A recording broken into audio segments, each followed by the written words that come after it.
Hi, I'm Mary, and I am a beekeeper with the Lake Country Beekeepers Association in Sparta, Georgia. I am in the library, and our library, the Hancock County Library, is the only library in the state of Georgia that has an observation hive. That is a beehive that we keep live bees inside our library. We've had this hive now for about 3 years, and it is through a grant from the Savannah Bee Company. Keeping bees inside a building is challenging, but the bees can get in and out. There's a little door at the top that they can go in and out. So they go outside to collect their pollen and their nectar, and then they come back into the hive and keep it going and keep their resources.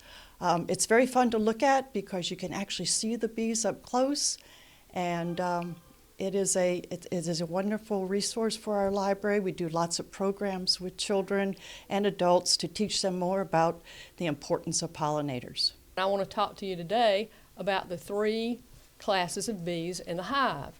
The first, and some would say the most important, is the queen. The queen is the one who's responsible for laying the eggs, and if you lose the queen, then you don't have any eggs, therefore your hive will die out. The worker bee, however, probably is the most important bee. The worker bee is the bee that goes out and forages for pollen and brings in the nectar to feed the other bees and to feed the larvae. They're also responsible for cleanliness of the hive, for building wax and making the home a better place to live. And then finally, the drone, and the drone has one job. And the drone main job is or only job really, is to mate with the queen. And when a hive is ready to swarm, or when there are too many bees in the hive and they decide that they're going to move on, the workers will choose to make another queen bee, and the queen that is inside the cell, when it hatches out in 16 days, will go on her mating flight within a couple of weeks. And at that time, the drone's one and only job is to mate with the queen, so that the queen can then be fertilized and have egg, or be able to fertilize the worker larva.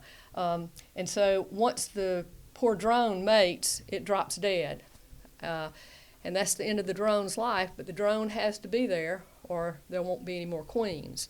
So if we were talking about swarming, if they decide they're going to swarm, the workers really are the ones that make the queen cell and push everybody into let's get a swarm, into the swarm mode, and then they go out and replicate themselves and move into a tree somewhere, or somewhere that's suitable for them to live, and then they create a whole nother colony.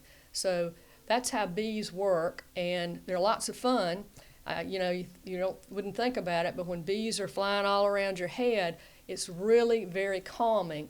It's a wonderful hobby, and it's something that you would probably enjoy a lot. Honeybees are an amazing organism, and they are the only insect that provides a food product directly to humans, and that is, of course, honey.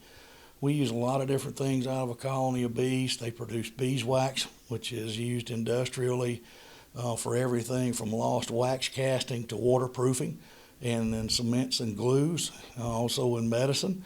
We use the propolis, which is the material that they use to line and disinfect the inside of the colony. It's made out of plant extracts and resins and secretions from the honeybee, and it is highly antimicrobial and antifungal.